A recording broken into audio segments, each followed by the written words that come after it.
और आइए सीधे बात को लेकर चलते हैं। आम आदमी पार्टी की तरफ से प्रेस कॉन्फ्रेंस शुरू की जा रही है। संजय सिंह मीडिया के सामने। भारतीय जनता पार्टी की सरकार ने किया है, इसका खुलासा आपके सामने करना चाहता हूं।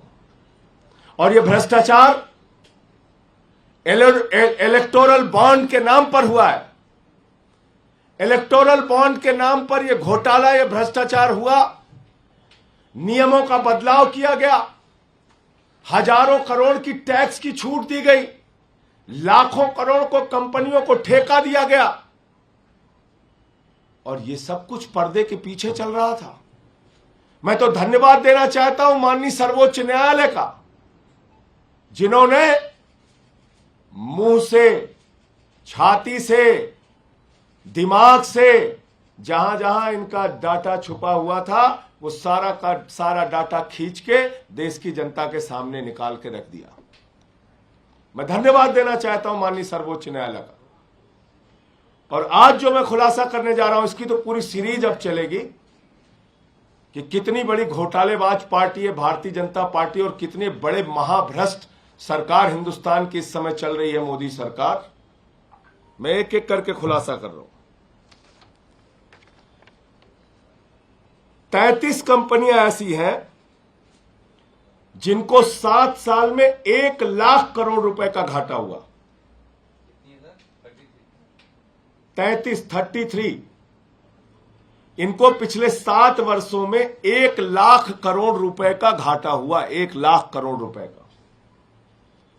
और इन कंपनियों ने बीजेपी को 450 करोड़ रुपए का चंदा दिया है।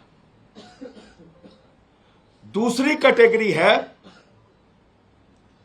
17 कंपनियां ऐसी हैं इसमें, इन 33 कंपनियों में, जिन्होंने या तो जीरो टैक्स दिया है या उनको टैक्स में रिबेट मिला है, माइनस टैक्स है उनका। 6 कंपनी ऐसी हैं, 6 कंपनी ऐसी हैं जिन्होंने भारतीय जनता पार्टी को 600 करोड़ रुपए चंदा दिया है। कितना चंदा दिया है? 600 करोड़ रुपए। और इसमें एक कंपनी ऐसी है जिसने अपने प्रॉफिट से 3 गुना ज्यादा चंदा दिया है। यानी कंपनी का जो मुनाफा है उसके मुनाफे से 3 गुना ज्यादा चंदा दिया है।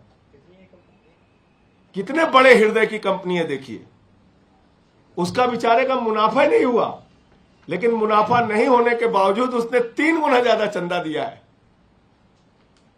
दूसरी कंपनी ऐसी है, ये तो और मजेदार है, इसमें एक कंपनी ऐसी है जिसने अपने मुनाफे का 93 गुना ज्यादा चंदा दिया है। एक कंपनी तो मैंने बताया जिसने अपने मुनाफे का 3 गुना ज्यादा चंदा दिया है। दूसरी कंपनी ऐसी है जिसने अपने मुनाफे का 93 गुना ज्यादा, 93 टाइम्स मोर, 93 गुना ज्यादा चंदा दिया है। और 3 कंपनियां ऐसी हैं जिन्होंने 28 करोड़ रुपए का चंदा दिया है और जीरो टैक्स पे किया है, जीरो टैक्स। अब मैं आपको सिलसिलेवार करके बताता हूं।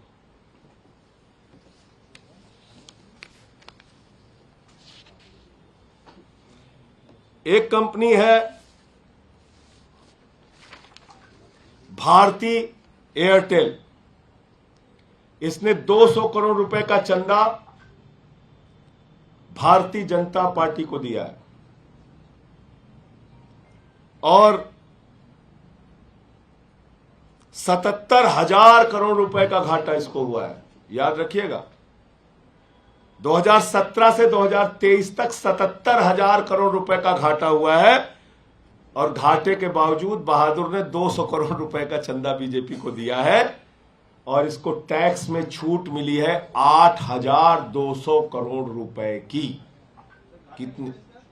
इसका घाटा है 77,000 करोड़ रुपए का, चंदा दिया है 200 करोड़ रुपए बीजेपी को और इसको टैक्स में छूट मिली है 8,200 करोड़ रुपए की, जिसमें से कुछ छूट इसको सुप्रीम कोर्ट के आदेश पे मिली है और बाकी छूट कैसे मिली है वो एक रहस्य का विषय है।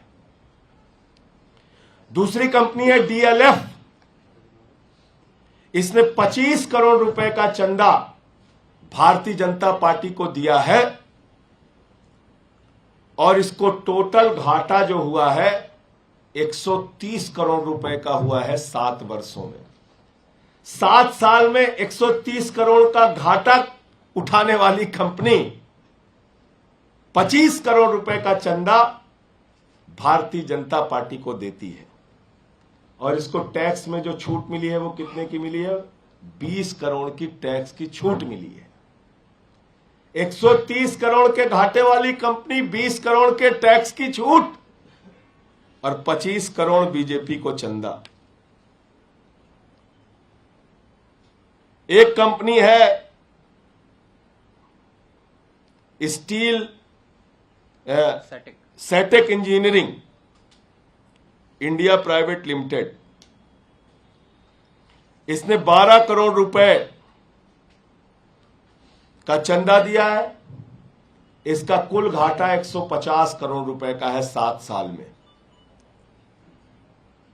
और इसको टैक्स में छूट मिली है 1 करोड़ 60 लाख रुपए की। और कोई कैटेगरी इसमें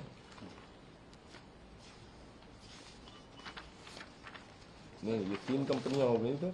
हाँ, ये 16 कंपनी 17 कंपनीज की जो स्टेट टेक इसमें एक कंपनी है ये इसमें से टोटल बॉन्ड ये है ना। कंपनी है धारीवाल इंफ्रास्ट्रक्चर लिमिटेड। 115 करोड़ का बॉन्ड इन्होंने खरीदा है।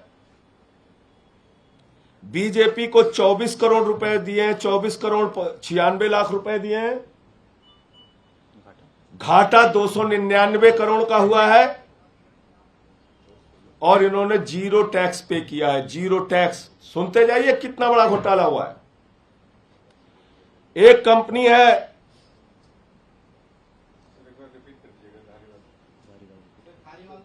Dhariwal infrastructure limited.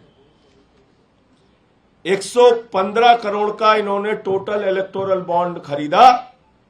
Bharatiya Janata party को लगभग 25 करोड़ रुपए चंदा दिया